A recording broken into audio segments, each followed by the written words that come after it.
Dini pa rin balitang akalap ning news team. Ingulaga ning nutrisyon king pamag-aral daring estudyante pasik na nga nangyeni ning pampublikong eskwela king bansa.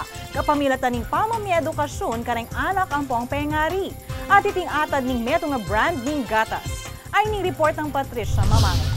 Ligit king adwan dalang estudyante ang pengari ning Jose Escaler Elementary School king Balening Apalit ing mitipon-tipon para king programang Nutrition Education Advocacy ning kumpanyang Nestle Philippines. Iti ing laki sa gatas campaign ning meto nga brand ning gatas, amami edukasyon kareng anak ang pong matuwa king ulaga ning matas a nutrisyon para king edukasyon dareng anak, partikular kareng edad 7 banwa patas o ring grade 2 hanggang grade 6. Nung ikumpara kasi, mas masustansyang inuman ang pong pamanga ning mibibiya kareng estudyante kareng pribadong eskwela, kabang limitado ning minsan ing sustansyang bibiya dareng pengari kareng pampubliko nung nukarin 1/5 mong milk content ing apapangan. In this age that milk consumption o yung pag-inom ng gatas ay bumabagsak.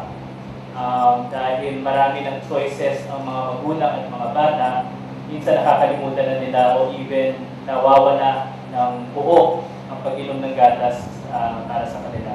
So, ing beauty queen ay Maria Venus Ra, ing salukuyang tatalakad bilang nutrition education advocate ning may sabing gatas at magsilbiya kanong inspirasyon iti para kareng anak ka mangarap at bisang maging matagumpe kalupa ning Miss Philippines Universe 2010. Alam din nila yung background ko, kung anong pinanggalingan ko. Alam nila kung anong klaseng pamumuhay meron kami dati. Nasaksihan nila yung history ng buhay ko, kung paano ako umabot sa ganito.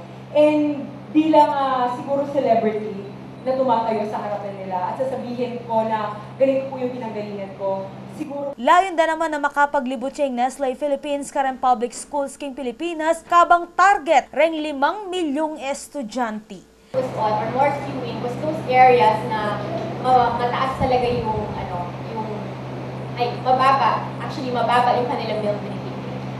Ako po, Patricia Mamangon para king News Force Pampanga. Balitang tutuking Balen, susunod.